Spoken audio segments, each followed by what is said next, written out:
أعوذ بالله من الشيطان الرجيم. بسم الله الرحمن الرحيم. ألف لام ميم. غلبت الروم في أدنى الأرض وهم من بعد غلبهم سيغلبون في بضع سنين لله الأمر من قبل ومن بعد ويومئذ يفرح المؤمنون بنصر الله ينصر من يشاء وهو العزيز الرحيم. وعد الله لا يخلف الله وعده ولكن أكثر الناس لا يعلمون ظاهرا من الحياة الدنيا وهم عن الآخرة هم غافلون. أولم يتفكروا في أنفسهم ما خلق الله السماوات والأرض وما بينهما إلا بالحق وأجل مسمى وإن كثيرا من الناس بلقاء ربهم لكافرون. أولم يسيروا في الأرض فينظروا كيف كان عاقبة الذين من قبلهم كانوا أشد منهم قوة وآثروا الأرض وعمروها أكثر مما عمروها وجاءتهم رسلهم بالبينات فما كان الله ليظلمهم ولكن كانوا أنفسهم يظلمون. ثم كان عاقبة الذين أساءوا السوء أن كذبوا بآيات الله وكانوا بها يستهزئون. آمنت بالله صدق الله العظيم.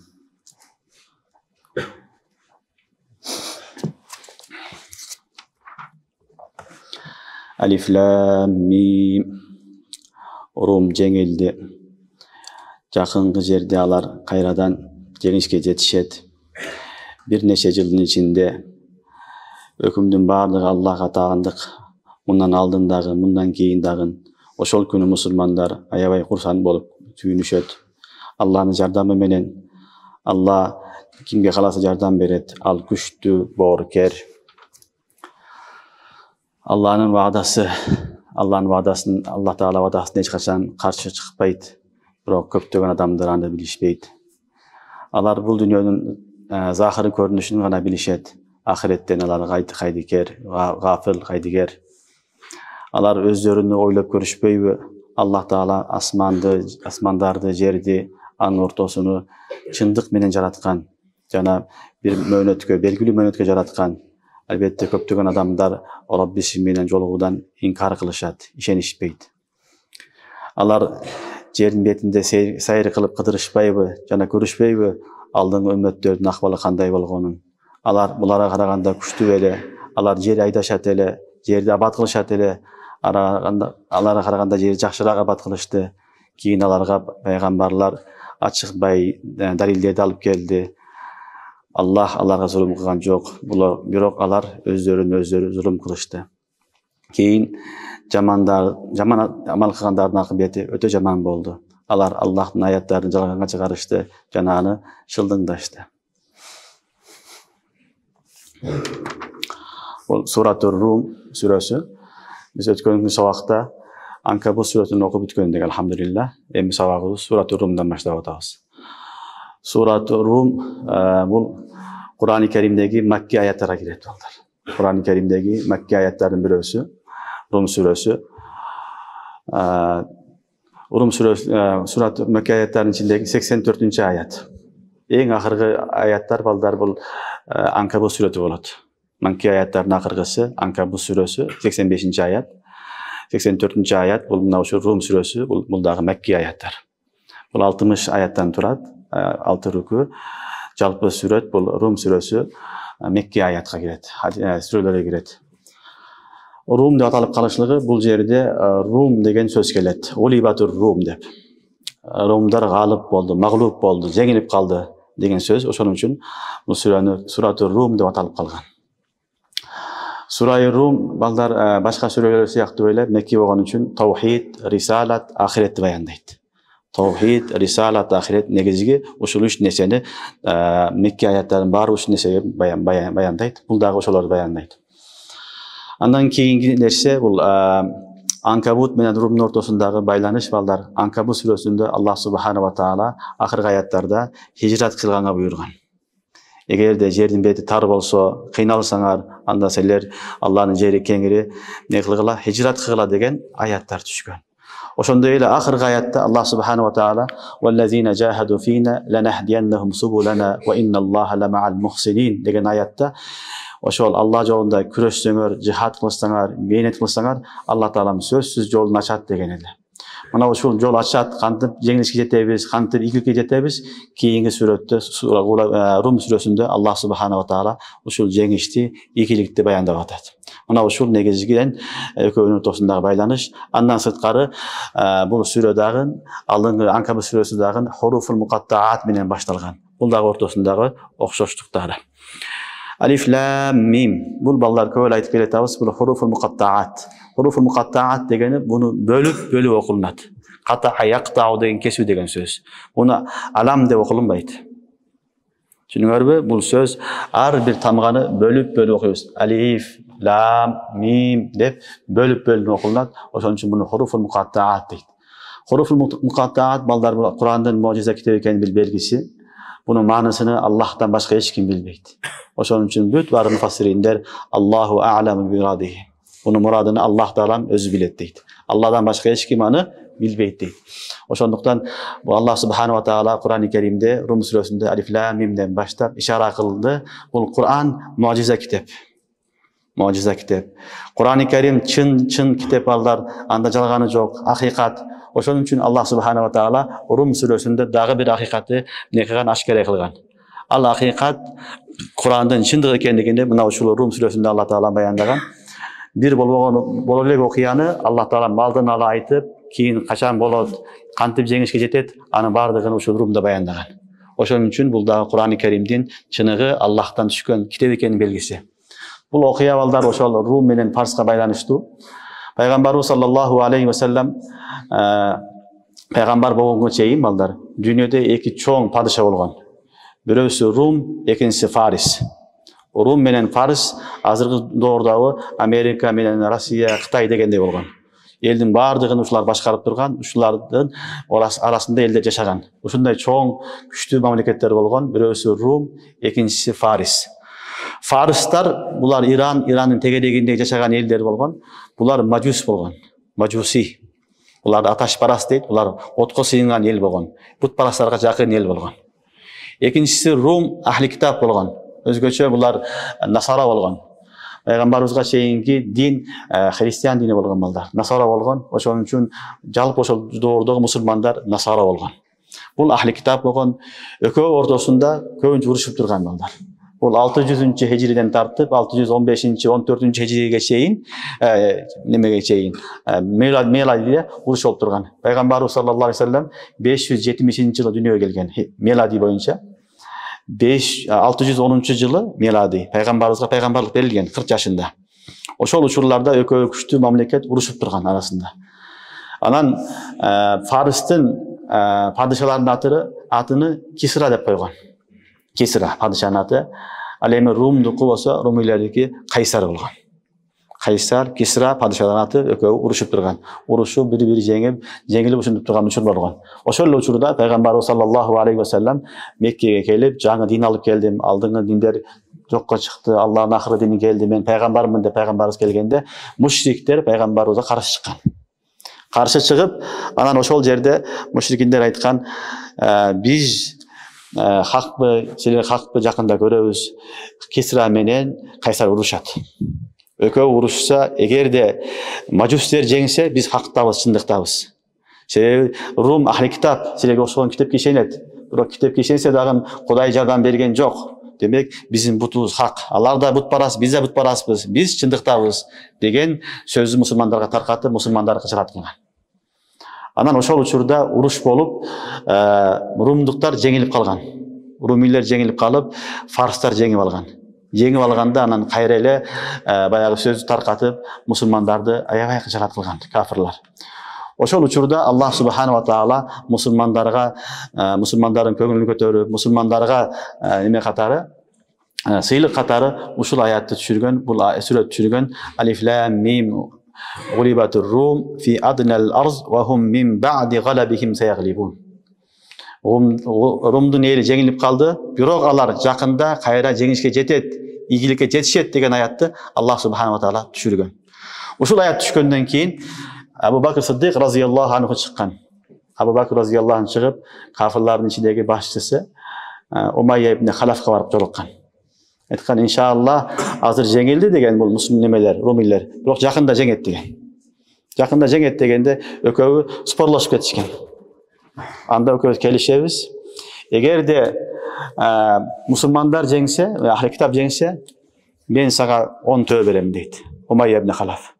Эгерде мажус жеңсе сен бересиң дейт. Дегенде Абу Бакр разıyallahu anh келишим кылат. Келишимде 3 жылга келишим кылат. 3 жылдын ичинде эгерде кайра эле эмелер жеңсе, румийлер, Абу Бакр разıyallahu anh айтат, сен бересиң, жеңилип калса мен берем деп келишим кылат. Келишим кылгандан кийин пайгамбарыбыз саллаллаху алейхи ва салламга кирип жолугат. Жолукканда пайгамбарыбыз саллаллаху алейхи ва саллам айтат, сен 3 жыл дебегин дейт.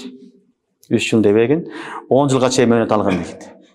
10 жылга чейин мөөнөт алгын. Себеби Кур'ан-ы Каримде Аллах субхана ва таала фи биз'i синин деген. Биз'a деген сөз араб тилинде 3төн 9га чейин колдонот. Түшүнүңөрбү? 3төн 9га чейин биз'a дейт. Иманы шуабасы biz авасабун, biz ситтун деген сөз келет го. Ошол. Демек 3төн 9га чейин мөөнөт бар.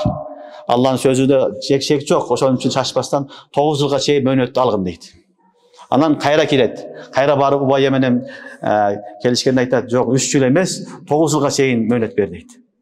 9 жылга чейин мөөнөт берсең, ошол мөөнөттү аткарсаң, ошонун ичинде Кудай кааласа мусулман ахли китап кайра жеңет дейт. Анан анда дейт, шарт өзгөртөбүз. Эми сен мөөнөттү көбөйттүң, анда 100 төө болот дейт. Эгер мажусилер жеңип калса, сен 100 төө бересиң.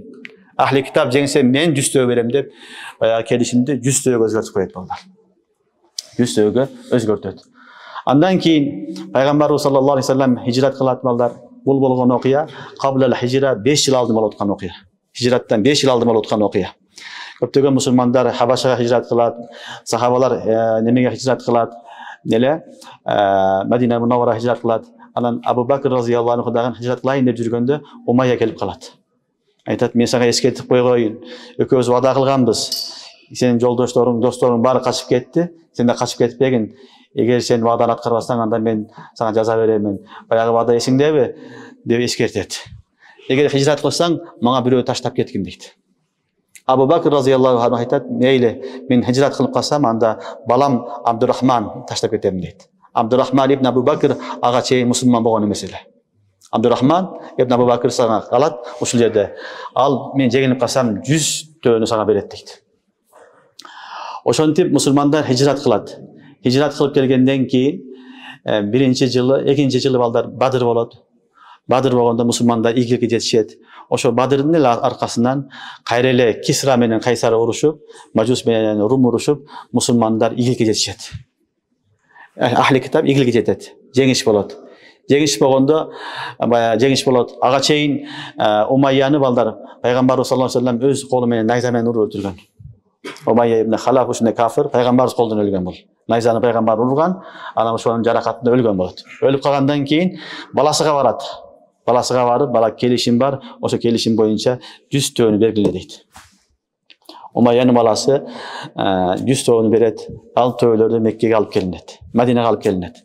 Алып келгенден кейін пайғамбар саллаллаху алейхи вассалам сұрайды, пайғамбардан сұрайды, баяғы келісім бойынша ұтып алдық, не қылайын дегенде, пайғамбар саллаллаху алейхи вассалам садақа қыл дейді. Қолда жоқ кедейлерге садақа қылып беріп салғын деп пайғамбар бұйырады. Бұл болған оқия балдар, біліп алғыла. Құмар өкімі харам болғанға шейінгі оқиялы. Себебі екі тарафтан келісім болмайды бұл. Келісім бір тарафтан болса ал жайыз. Екі тарафтан болса құмар болады. Сен ұстаң, сен аласың, мен ұстам, мен алам деген сөз, бұл құмар болады. Екеуі ақша қойды, кім ұста сол алады десе құмар болады. Bir тарафтан болып не қылса ал жайыз. Мысалы, игілік екеуі ата-анашы отабыз, игілікке жетіп қалсаң, саған мен 1000 сом берем деді. Бұл жайыз. Ұтып қалсаң мен берем, ұтып сен бересің деген болмайды. Түсініңіз бе? Иннамал хамр вал майсир вал азлам вал ансаб ризқу мин амали шайтан. Кейін түскен аяттар бұлар. Мадинада орнына түскен аяттар. Бұл болған оқия, Мадинаға шейінгі оқия болған. Ошон үшін не қылған уламалар, пайғамбар саллаллаху алейхи вассалам дагы унчукпастан бирок ал малды садақа кылгын деген. Ушул хадис оқиядан уламалар айтады, Дарыл Харбтагы болған оқия акыт фасиз болса дагы ал мүлк маликте мүлкүдөн чыгып экинчи тарафка өтөт дейт. Экинчи тарафка өттү, Абу Бакр разияллаху анху өттү. Абу Бакр разияллаху анху пайгамбар саллаллаху алейхи вассалам өзүн колдонбой деди. Аны керектүү жерлерге, кедейлерге, муктаждарга таркатып салгын деди. Ошентип таркатып салат. Ошентип мусулмандар сүйүнүп калат. Бир тарафынан мусулмандар жеңишке жетти, экинчи тарафтан ахли китап жеңишке жетти. Ушунун бардыгыны Аллах субханаху ва таала Куранда айткан. Бул Курандын чыныгы Аллахтын китеби экенин далили болду. Ошол айткандан кийин Улибатур Рум фи аднал арз ва хум мин баъди галабин саягрибун деген сөз көп өтпөстөн туруп эле кайра ишке ашты. 7 жылда ушул ишке ашты. Демек Куран-ы Карим чыныгы Аллахтын китеби, анда шек жок. Куран өткөн нерсени да айтат, ал дагы чындык. Куран келечекти айтат, ал дагы чындык. Мына 7 жылдан кийин болду. Ошондой эле эртең кыямат бар деп Куран айтат. Эртең бар, ага да ишенебиз, ал дагы чындык. 7 жылдан кийин кандай хакыйкатка чыккан болсо, эртең өлгөнүбүздөн кийин кыямат кайым болгондон кийин кийинки жашоо дагы ушундай бар экендиги бул чындык. Түшүнүңөрбү? Ушул негизинде бул аяттын түшүнүү себеби ушул. Куран-ы Каримди карасаңар, Алиф Лам Мим Гулибатур Рум. Алиф Лам Мим Гулибатур Рум. Румдуктар жеңилип калды дейт. Фи аднал арз. Адна акраб манасында. Жакын жерде. Себеби румдуктар балдар бул Фарска караганда арабтарга жакын. Жазиратул Арабка жакын. Түшүнүңөрбү? Жазира арабка булар жакын, фарстарга караганда. Ошон үчүн Аллах Таала фи аднал арз. Алар жакын жерде, силерге жакын жерде, алар вахум мин баъди галабихим саяглибун. Меди алар магълуб болгондон кийин, жеңилгенден кийин кайра жеңишке жетет деди. Вахум мин баъди галабихим. Галаб балдар мастар. Мастар мажхул, маруф бир эле колдонот. Насара янсуру насран. Мастар Нусира юнсару насран, насран. Түшүнүңөрбү? Галаба яглибу гулиба бардыгы бир мана. Бетте галаба балдар мажхул манасында. Магълуб болду деген сөз. Ва хум мин баъди галабихим саяглибун. Алар магълуб болгондон кийин, жеңилгенден кийин кайра жеңишке жетет деди. Аллах субханаху ва таала качан жетет? Фи биз'i синин. Бир нече жылдын аралыгында. Bir neçe yılda ayttık. 3'ten 9'a çeyin Allah subhanahu wa ta'ala 9 жеткизбестен эле 7 жылдын içinde ne kıldı? Rumduklarga жеңиш берди, ийгиликке жетишти. Lillahil amru min qablu wa min ba'd. Эми өкүм Аллага таандык. Буга чейин, мындан кийин дагы. Буга чейин дагы болуп аткан нерсе Алланын өкүмү менен болуп келди. Ага чейин андан кийин дагы Алланын өкүмү менен болуп келет. Буга чейин жеңилип калганы дагы румдуктардын Алланын өкүмү менен болду. Bundan keyingi ökümler dağın Allah'ın hükmünden oldu. Demek dünyadaki bolup atkan nersenin bardığı Allah'ın hükmünden oldu. Dünya uşunday nerse Allah subhanahu wa ta'ala keyde kişinekey cemaatka zafar verip koyat, iyilik verip koyat.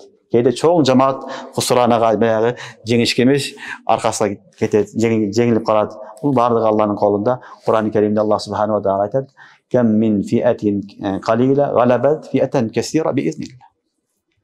Turabı kişinekey cemaat çöptөгөн cemaatlarga жеңимчулар болот. Ошон үчүн амыр Алланын колунда, бул нерсе балдар Алланын колунда экенин эмеси Кур'ан-ы Каримде Аллах Таала дагы бир жерде айтат: "Tilkel ayyam nudawilha baynan nas." Бул аят Ухудта түшкөн. Мусулмандар башында жеңген Бадырда, кийин Ухудта жеңип атып, кийин жеңилип калган. Ошол учурда Алла Таалам tilkel ayyam nudawiluha beynen nas. Бул ушундай күндөр адамдарды алмаштырып турабыз. Бир күн жеңиш кафирларда болот, бир күн мусулмандарда болот. Бул дүйнө ушундай. Тарых ушундай. Эч качан бир эле тарап кете бербейт. Эч качан ар дайым кафирлар жеңип кете бербейт. Эч качан ар дайым мусулмандар жеңип кете бербейт. Кейде мусулмандар жеңет, кейде кафирлар жеңет. Бул экөөнө тең сабак. Аллах субханаху ва таала дүйнөнү ушундай кылган. Бул жерде да ошону айтып атат. Лиллахил амру мин qabl ва мин ba'd. Буга чейин дагы, мындан кийин дагы бүт өкүм Аллахнын колунда. Tilkel ayyamu nudawiluha beynen nas. Алла Таала эмне кылат? Өзгөртүп турат. Кейде мындай болот, кейде мындай болот. Бул Аллах Тааланын өзүнүн кудурети. Wa yawma izin yafrahul mu'minin.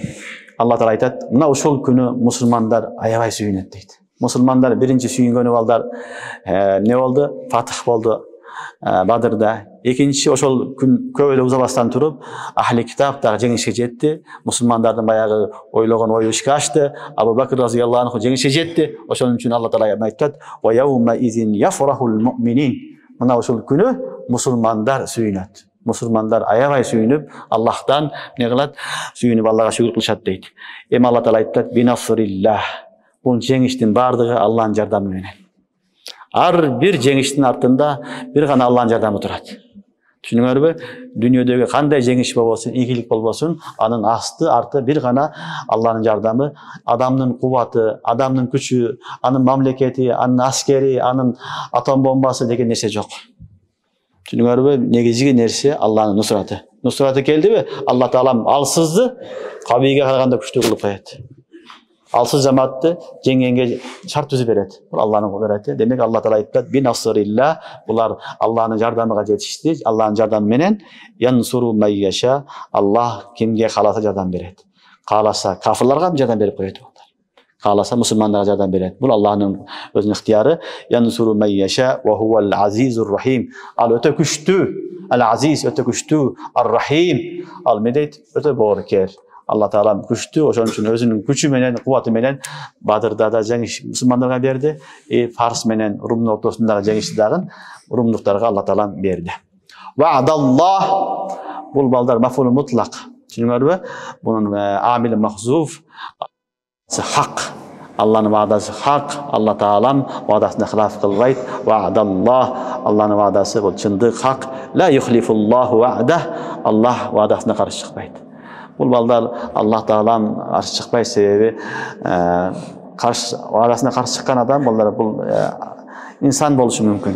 Алладан мындай болушу мүмкүн, ыктымалы жок. Такыр ыктымалы жок. Вa'даллах. Алла ваада кылдыбы? Ошол сөзсүз болот. Ла юхлифуллаху вa'dah, валакинна аксаран наси ла я'ламун. Бирок көптөгөн адамдар аны билбейт деди. Алла ваада кылды, мусулмандарга айтты, кайра жеңесиңер деди. Фи биз'исинин. Алланын ваадасы чындыкка аткарылды. Чындыкка өттү. Демек, Алла Таалам айткан ваадасыга шек кылбаш керек, күмөн кылбаш керек. Бирок Алла Таалам ваадасын качан аткарат, аны биз билбейбиз. Ушуну түшүнүш керек. Бүгүн эле намаз окусаң, эртең эле бейишке кирип каласың, эртең эле сага акча жагыйт, андай түшүнбөш керек. Алла Таалам берген ваадасы хак. Аны качан берет, өзү билет. Мына метте дагы фи биз'исинин деди, 7 жылда ишке ашты. Ошондой эле мусулмандарга айткан ваадалары бүт бардыгы хак. Ал качан болот? Аллах билет. Кээ биребиз бул дүйнөдө болот, көпчүлүгү ахиретте болот. Ошону унутпагыла. Көпчүлүгү Аллах субханаху ва таала айткан ваадаларын ахиретте болот, берет. Мына ушул эң жакшы нерсе. Андан кийинки аятта Аллах субханаху ва таала кафирлардын сыфатын айтып атат. Я'ламуна захира минал хаятид дунья ва хум анил ахирати хум гафилун. Алар бул дүйнөнүн захырын билет дейт. Я'ламуна захира минал хаятид дунья. Бул дүйнөнүн захыры көрүнүшүнү өтө жакшы билишет. Бирок ва хум анил ахирати хум гафилун. Бирок алар ахиреттен алар гафил, кайдыгер, эчтекени билбейт дейт. Демек Алла айтып атат, кафирлар дүйнөнү билет деп атат. Дүйнөдө кантип жашаш керек, кантип акча табыш керек, кантип саясат кылыш керек, кандай кылыш керек, кантип абад кылыш керек, кандай кылыш керек, бүт баарын билет. Дүйнөдөгү нерсени алар түшүнөт, билет. Бирок алардын билбеген нерсеси ахиреттен эчтеке билбейт. Ва хум анил ахира хум гафилун. Хум көрүп атасыңарбы? Хум ли таакид, эки жолап келди Аллах субханаху ва таала. Демек хум гафилун деп кайра-кайра алып келип атат таакид үчүн. Алар, мына ушулар деген сөз хасыр кылып айтып атат. Мына ушулар ахиреттен кайдыгер, ахиреттен такыр кабары жок. Демек Негизги нерсе балдар дүйнөнү билген жетиштүү эмес. Дүйнө менен кошо ахиретти да билиш керек. Дүйнө менен кошо ахиретке дагы амал кылыш керек. Ахиретке дагы даярдык кылыш керек. Ошол негизги нерсе. Кафирлар дүйнөнү билди, кантип жашаш керек экенин билди, бирок ахиреттен кабары жок. Ошон үчүн алар эмне болду? Жок болуп кетишти. Ошон үчүн Аллах субханаху ва таала айтып атат: "Ya'lamuna zahiran minal hayatid dunya."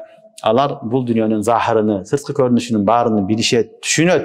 Wa hum anil akhirah hum ghafilun. Бирок алар ахиреттен эч бир кабары жок деди. Ахиретте эмне болот, тирилгенден кийин эмне болот, кандай маселелер турат, кабыр азабы, мизан, андан кийинки жашоо, хашыр, эмне болот, булардын эч бир кабары жок деп Аллах субханаху ва таала аларды баяндады. Демек, негизги мусулман биздин айырмабыз балдар, биз дүйнөнү эле таанып калбастан ахиретти таанышыбыз керек. Biz oşonumuz менен мусулманбыз. Дүйнөгө эле иштебестен ахиретке иштешибиз керек. Биз ушул сыфат менен мусулманбыз. Мына ушул аяттан Аллах субханаху ва таала бизге ушул сабакты берип атат. Ал эми кафирлар я'ламуна захиран минал хаятид дунья ва хум анил ахирати хум гафилун.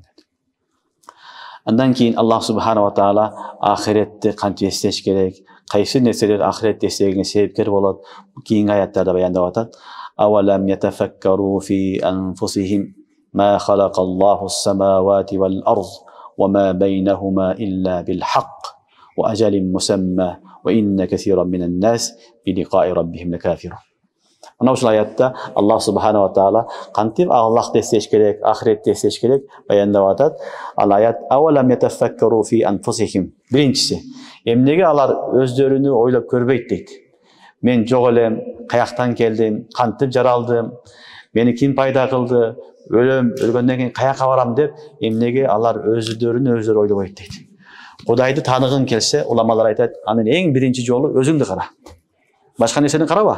Өзүңдү кара, өзүң кимсиң? Каякта элең, каяктан келдиң, ким жаратты? Ушул келбетиңди ким берди? Сен ушун сурап алдыңбы? Эч ким жооп бере албайт. Эч ким айта албайт, мен боюм 2 метр болсун, ак болоюн, кара болоюн, узун болоюн, сары болоюн, араб болоюн, ажам болоюн деп эч ким айта албайт. Демек дүйнөгө келдиң, ыктыяр менен келген жокпуз. Аллах таала кун фаякун менен келдик дүйнөгө. Демек сен ыктыярың жок дүйнөгө келдиң, сени жараткан Аллах бар дейт. Кудайды башка жактан издебестен өзүңдөн изде деген ушул нерсе. Демек Аллах таала алам афалам ятафаккару фи анфусихим, өзлөрүнү ойлобойбу дейт. Демек биз өзүбүздү ойлоп балдар Кудайды таанысак болот. Элдин баары айтат, биз баарыбыз айтабыз, мен өзүмдү деп, баарыбыз менмин дейбиз, бирок ичибизде эмне болуп атканын билбейбиз. Ичибизде эмне болуп атканын билбейбиз. Адам ушунчалык жахыл, ичиңде эмне болгонун билбейсиң, ооругандан доктурга барсаң айтат, жарылып кеттир, айнып калыптыр, ичип кетиптир, балабаттар болуптур дейт. Анан билесин, ашказаным жарылыптыр, мындай болуптур, ооруп болуптур, жүрөгү ооруптур, башка болуптур деп. Кача билбейсиң. Ошон үчүн сен өзүңдүн ким экенин билбейсиң, тааныбайсың. Ошон үчүн Аллахты тааныгың келсе, өзүңдү гана ойло, өзүңдү ойлоп эле Кудайды таанып ал деген ошол. Аллах субханаху ва таала авалам ятафаккару фи анфусихим. Эмнеге алар өзлөрүнү ойлошпойт? Өзлөрүн ойлосун, өзлөрүнү фикир кылсын. Ошол өзүн ойлоп отуруп эле адам Кудайды таанып алат. Демек мени жараткан зат бар, ошол мени башкарып атат, ошол жаратты, ошол жашоо берди, кайра ошол мени алып кетет деген түшүнүк керек. Демек биринчи Аллахны таануунун жолу некен? Өзүбүздү тааныйбыз. Экинчиси, ма халакаллаху самавати вал арз ва ма байнахума илля бил хак. Асмандарды, жерлерди көрүп, биз Аллахны тааныйбыз. Асман устуму жок турат балдар, бир да устуну жок. Ойлогулачы, мына жерде 4 устун турат, кичинекей жерде. Ушундай бир чоң бир кайнат, эчтекеси жок, Аллах субханаху ва таала жаратып койгон. Мына жерди карагыла, Аллах таала кантип жараткан? Bir жагы муздак, bir жагы ысык, bir жагы чөл, bir жагы кайкыш, bir жагы каттык, bir жагы тоо, bir жагы суу. Аллах субханаху ва таала ушуну жаратты. Ушулардын баардыгы жаратуучу бар экендигинин чоң далили. Өзүнөн өзү мындай асман туруп калбайт, өзүнөн өзү сол жаралып калбайт. Аллах таала мушуну айтып атат: "Ма халакаллаху самавати вал арз ва ма байнахума илля бил хак." Аларды чындык менен жаратты. Не үчүн жаратты балдар? Алар биз үчүн жаратты. Kur'an-ı Kerim'de Allah Teala ayet: "Huellezî halaka lekum ma fil ardı cemî'a." Halaka lekum ma fil ardı cemî'a. Yerdeki nesnelerinin büt barını Allah size yarattı. Şu kainatın barını balдар biz üçün yaratkan, bizdi emnege yaratkan, ibadatga yaratkan. Dünyada har bir nerse jaralgan maksatını bilet. Bir gana insan özünün maksatını bilbey kalgan. Har bir nerse emnege jaralgan bolsa, oşol işini atkarıp atat. Gün özünün işini atkarat, şamal özünün işini, ay özünün işini, cer özünün işini, ferişteler özünün işini, har bir mahluk özünün jaralgan maksatını atkarıp atat. Bir gana insan kaydiger. Mına oşonu Allah subhanahu wa ta'ala aytып atat. Biz bul jerlerdi, asmandardı çındık menen jarattık. Ve ajalim musamma ikincisi. Çındık, ikincisi neken ajalim musamma. Belgili möhnötkö. Belgili möhnötkö. Kullu man aleyha fan. Ve yabqa vajhu rabbik zul celali vel ikram. Uşul dünya büt bar bir gün jok bolat. Demek dünyaga vaqtılуу kelgenbiz, kelebis kayra ketebis. Dünyaga emne kelgenbiz? Allah Taala aytat: "Halaqal maut vel haya liyabluwakum ayyukum ahsanu amala." Ölümdü jarattı, tirilükdü jarattı Allah Taala. Ayyukum ahsanu amala. Oşoň üçin negizgi maksat çyraylуу amal kılış gerek. İhsan menen, ihlas menen amal kılış gerek. Oşoň üçin Allah subhanahu wa taala bul dünýäge jaratkan. Demek Allah Taala ajalim musamma bul dünýäni tüpelükke kaldırgan jok. Wagtylуу möhnötkö jaratkan. Wagtylуу möhnötkö barыбыз kelebis kete berебiz. Biz bugün barыбыз balдар 50 жылдан кийин kim bar, kim jok Allah özü bilet. Bizim baldarыбыз, urpaktarыбız anandagы kanday bolat Allah özü bilet. Bardygy kelet, ketiş üçin kelet balдар. Ýakda hiç kim tüpelük kalbayt. Wagtylуу gana kelet, kete beret. Mına oşon Allah Taala aytýar: "Ve ajalim musamma." Allah'ım asmandy, jerli bulardın bardygyny bir wagtylуу möhnötkö jaratkan. Ve inne kesiran minen nas bi liqa'i rabbihim lekafirun. Albatta köptögen adamlar bi liqa'i rabbihim lekafirun. Rabbilerine jolukkandy, inkar kılışat. Rabbilerine jolukkandy kalabayt, kafir deydi. Demek musulmandardın balдар en negizgi nersesi ahiretke barıp alatırgan nerse bu neken? Allah'ın liqası, Allah'ın razılığı, Allah menen Allah'ın didarını görüşlük. Uşul en çok nerse ayattan şunu diýip Ve inne kesiran minen nas bi liqa'i rabbihim lekafirun deydi. Köptögen adamlar Rabbilerine jolukkandy, inkar kılışat, kalaşpayt deydi. Demek musulmandar biz tezire görsök, ahiretke barsak Allah'a jolugamyn degen şawuk boluş gerek. Rizvanun minallahi akbar. Allah'ın razılığı, Allah'ın didarı en çok nimet. Beşteki en çok nimet ballar ahir berilen turgan nimet neken? Allah'ın cemalı. Allah subhanahu wa taala barığı nasip kılsın. Bundan ötken nese jok. Birok en çok nimet ballar kafirlara berilmeydi. Ve hum anil Kur'an'da var. Lemahcubun. An rabbihim lemahcubun. Ayet var mı? Ve hum an rabbihim lemahcubun. Allah Rabbilerini görmeydi deydi. Gördüňөр mü? Demek beyiş başkalar balдар bul mahluk. Al zat kanday boldu eken Allah özü bilet. En çok nimet Allah'ın razılığı. Oşon üçin Allah'ın razılığı, Allah'ın cemalyny nasip kıl deş gerek. Allah'ın cemalyny en çok nerse, alemi kafirlar Allah'a bu nerse jok. Beyişte jok, beyişten nары Allah'ın bayağı ahum an rabbihim lemahcubun. Ayet var şunday. Yevme izin lemahcubun. Allah ya innahum an rabbihim yevme izin lemahcubun. Allah kıyamet günü gelgende Allah'ın cemalini görmeydi deydi. Demek Müslüman görür inşallah. Allah Teala barımızga özünün cemalini görgönü nasip kılsın. Biz yaşaganda Allah'ın esnep deseylik. Ya Allah erteň seni astyna baram, peygambardy görem, sahabalardy görem, özüň cemalyny körsöt degen niyet menen, oşo tilek bilen yaşaş gerek. Ana oşul ayattan Allah Taala üçin sawap berip atat. Ne dedi? Allah Taala ve inne kesiran minen nas bi liqa'i rabbihim lekafirun. Kafirlardın köpçülüğü Allah Taala'ga jakyndagandy, Allah'a jolukkandy, jakşı görüşpeydi dedi. Andan keyin hayreli Allah subhanahu wa taala özünü tanıtıp atat. Awalam yasiru fil arz fayanzuru kayfa kana aqibatul lezina min qablihim. Alar emne sayır kılışpayby deydi. Yer kezbeybi, kıdırbayby, fayanzuru keyin görüşpeybi kayfa kana aqibatul lezina min qablihim. Bularga çeyingi kowumdordun akıbeti ne bolgonu görüşpeybi. Allah kanday edi? Kanu ashadda minhum quwwa. Alardın güçleri öte köyle, güçlü ele. Ve atharul arda, alar yer aydaşat ele. Ve amaruha aksara mimma amaruha. Bulara karaganda alar yer yüzünü kövrök ibadat mi? Abat kıldı. Kövrök abat kılıp ondadı. Ve ja'atuhum rusuluhum bil beyinat. Alar elçiler ne? Dalillerinin keldi. Fema kana Allahu liyazlimahum. Allah alарга zulüm kılgan жок. Walakin kanu anfusahum yazlimun. Biroq alar özlerini özleri zulüm kıldı deydi. Bu ayet balдар Ahli Mekke'ye düşkön Kureyş'e Kul si afalam yasiru fil arz fayanzuru kayfa kana ahibatul mujrimin. Sebebi balдар Mekke şunday yer, Mekke'nin şimal tarafı balдар. Şimal tarafına barasa bu jakta Samud kavmi yaşagan. Mekke'den şimalga barasaňar, mına hazırkı Urdun, Yordaniya, Filistin şu tarafga barsaňar, Samud kavmi yaşagan yerleri görösüňer. Hazır dele bar. Tabu, anam biýakdagy nemeler bit bar, asarlar azaram turat. Ekinci Junubga barsa, Yamanga barsa, Ad kavmi yaşagan. Bular iki jakka safar kılıp turgan, tijaratga başka nesege, Şamga, Yamanga. Düşünüňerbi? Allah Taala oşolarga düşündürüp aýtyp atat. Seler özüňөр жерди kıdırıp seyir kılbaýsyňarby? Selerden aldın kowumdary görbeýsiňerbi? Al kowum Ad kowmunun, Samud kowmunun üýleri yaşagan jerleri azırgaça turat. Azırga şey muzey bolup turat. Azırga şeyin turistler barıp görüp kelip atat. Allah aýtyp atat, oşolary görbeýsiňerbi? Alar selerden aldı yaşagan. Alardın küçü de güçlü öyle, küçü de köp öyle. Alarda Allah Taala ömründe uzun kılgan, beyligi de güçlü öyle. Biroq peygamberlardy kabul kılbagandan keyin Allah Taala jok kıldı. Jok kıldı. Sizler dagı oşondup kalbagıla, uşulardy görüp ibrat algıla, ülgü algıla dep Allah Subhanahu wa Taala bu ayet düşürgen. Düşünüňerbi? Eger Mekke'ge, Madinaga barsaňar, görüp kalsaňar bolat, barsaňar görösüňer. Yaman tarafga baratkanda büt Ad kowmunun yaşagan jerleri bar. O Samudallezine jabus-sahra bil-wad. Barba? Alar Samud, Ad kowmu alar ne kılgan? Toğlordu balдар teşip üy salgan. Azır barsaňar görösüňer Samud kowmunun emesi toğlordu. Ol toğlordu balдар bugünkü kündögi muna uşunday önükön zamanda muna tehnika menen biz kazalbaýbys. Uşunday çoň el bolgon, güçlü bolgon, oşonu alar oyup, oşol jerge üy salıp, oşol jerde yaşagan.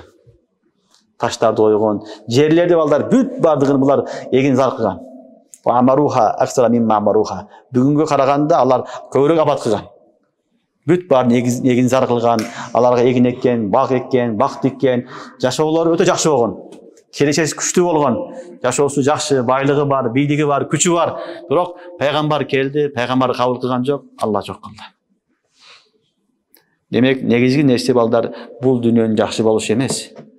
Dünya menen koşu ahiret de boluş gerek. Dünyanın jakşı bolup ele bardygy 5 veya yaşoo 5 keremet deseň, bu ahiretiň jok bolsa al jakşylykka barbayt. Ahire jok bolasyn. Dünya menen koşu ahiret bolsa, muna uşul nimet. Oşoň üçin musulmanlar kandy dua kılat? Rabbana atina fid dunya hasana wa fil ahireti hasana. Ve minhum men yekul Rabbana atina fid dunya hasana wa fil ahireti hasana wa qina azabannar. Oşoň üçin dünýäniň de jakşylygyny ber, ahiretden de jakşylygyny ber dep Allahdan soraş gerek. Dünýä böyle jakşy bolup ketip ahiret jok bolsa korkuş gerek. Bizge karaganda güçlü elder, bizge karaganda kıyın elderdi Allah Taala jok kılıp koydu. Alardın üýlerini, yaşagan jerlerini eskelik katary estep dursun musulmanlar dep Allah Taala kaltırıp koygan. Mına uşul ayetler aýtyp atat. Awalam yasiru fil arz. Alar jerde seyir kılışpaýby, seyir kılıp kıdırsın, görüşsün, alarga şeýingi ellerden akıbeti kanday bolgonyny. Kanu ashadda minhum quwwa. Alar jerde öte güçlü öyle. Wa asarul arz. Asarul arz degeni, bunu bayağı asara degen söz balдар. Asara yasuru degen söz jerde kazu degen söz. La zalulun tusirul arz Kur'anda kelet. Bilesiňerbi? Bakarada böyle kelet ko. Kanday bakara boluş gerek dese la zalulun tusirul arz. Jerdi kazıp, jer aydap, korbolgon degen meni sifatlayt bayağı bakarany. Demek bir yette jer kazı degen. Allah neken ve asarul arz. Jerdim ne? Allah kazat ele. Ebi onlar jolko mesele. Allah jerdi kazıp, bak digip, bayağı dikançılık kılıp işteyt ele. Ve amaruha aksara mimma amaruha. Mına uşul ayetden ulamalar aytat. Aldığını kowumdur, buga azırkı dünýäge karaganda köwrek abat kılgan dünýäni deyt. Biz hazır bunça kavat yürüp ketdi, asmanga jetip kaldık, ayağa çıkıp ketdik dep atpayızbı? Şunday dünýäni östürüp berdik dep atat. Kur'an-ı Kerimde aldığını kowumdur, bularga karaganda dagın güçlüýrek, jakşyrak abat kılgan edi. Biroq abat kılgany eştekige atylgan jok. Eştekige kılgan jok. Allah Subhanahu wa Taala ne kıldı? Jok kıldı. Düşünüňerbi? Eger de din menen abat kılsaň, din menen çok adal kalat. Dinsiz bolsa, al muzey bolup kalat, eselik bolup kalat, kalganını Allah Taala talkalap jogotуп koyat. Bundan sonra Allah Taala aytpat: "Ve amaruha aksara mimma amaruha ve ja'atuhum rusuluhum bil bayinat." Allah'a dağın peygamberler açık delilleri alıp geldi. "Fema kana Allahu liyazlimahum velakin kanu anfusahum yazlimun." Zulüm kılgan çok Allah Teala'malardı. Özleri zulüm kıldı, iman keltirmedi, ahirette unuttu. Ana Allah Teala'malar çok kıldı. Demek bizge dağın barımıza sabah berip atat. Özümüzü unutsak, ahirette unutsak Allah zulüm kılmaydı. Anda özümüzü zulüm kılıp özümüzü jogotkanга sebep berip kalabız. Allah Teala barı saktasın. Summa kana aqibatellezina. Andan keyin ayet ayttat. Keyin deyt. Aqibatellezina asa'u su'a. Asa'u su'a bul bayağı Jaman iş kılgan adamlardan akıbeti Allah kazzabu bi ayatillah ve kana bihi yestehzi'un öte jaman boldu deydi. Jaman iş kılgan adamlardan akıbeti öte jaman boldu deydi. Bu ballar su'a bul asba'nın muannası. Su'a meken asba'nın muannası. Ahsanın muannası ne? Husna. Husna. O şekilde öyle asba'nın muannası meken su'a. Çünkü bu asa'u su'a. Allah ne kıldı? Öte jaman iş kıldı. Öte jaman iş kılganlardan akıbeti ne oldu? Allah subhanahu wa ta'ala talkalap çok oldu. Bugün günde hiç kim bilbeydi. Aat degen kavim bar ekenini, Savut degen kavim bar ekenini talkalap çok kılıp koydu. Çünkü Allah subhanahu wa ta'ala bu yerden ne kıldı? Kur'an-ı Kerim'in kitabı hakikat, çınlık kitabı ekenini bayanladı. Aytkan vadası işe açtı. 7 yılın içinde Müslüman ahli kitap kayra iyilikке jetti, jеңишке jetti. Andan keyin ahli kitaplardan keyin ayatlarda Allah subhanahu wa ta'ala ne kıldı? Sabah berip atat barыбызга. Demek alarga aldın kavimler kıyın kavimler ele, güçlü kavimler ele. Biroq Allah'ın kıyındığı, baylığı, güçlülüğü payda bergen jok. İmanı jok bolgan üçün Allah Taala talkalap jok kılıp koydu dep Allah Taala ahli Kureyşke sabah berip atat. Allah arkылуу barыбызга sabah berip atat. Demek bizge dünyanın gana yeterlik degen söz tura emas balдар. Dünya menen koşu ahiret, negizgi jaşоо ahiret. Biroq düşünüp algıla biz ahiret üçün kılsak, al ahiretteki amallardan cazasını Allah Taala dünyada da beret, biroq köpünçe ahirette beret. Oşonu unutmaş gerek. Namaz okusanız da kıynalıp atабыз, oroz okamasak da kıynalıp atабыз. Müslüman dagile kedey, dagile ezilgen, korda öyle ayta beret da. Sebebi Allah Taala cazanı bu dünyaya koygan emas. Darul jaza ahirette, oşonu unutmaş gerek. Aga bere turgan mukafat, aga bere turgan belekterdi Allah Taala ahiretke koygan. Oşonun üçün dünyaya aldırılmastan, dünyaya aldanmastan, kafirlarga aldanmastan, Allah'ın jaşoosuna kızıkmastan biz puxta bekem iman menen ahiretke dayarlık kıla berişimiz gerek. Jana dünyaya dagın hareket kıla beriş gerek. Allah Taala dünyabızı dagın, ahiretimizi dagın abad kılsın.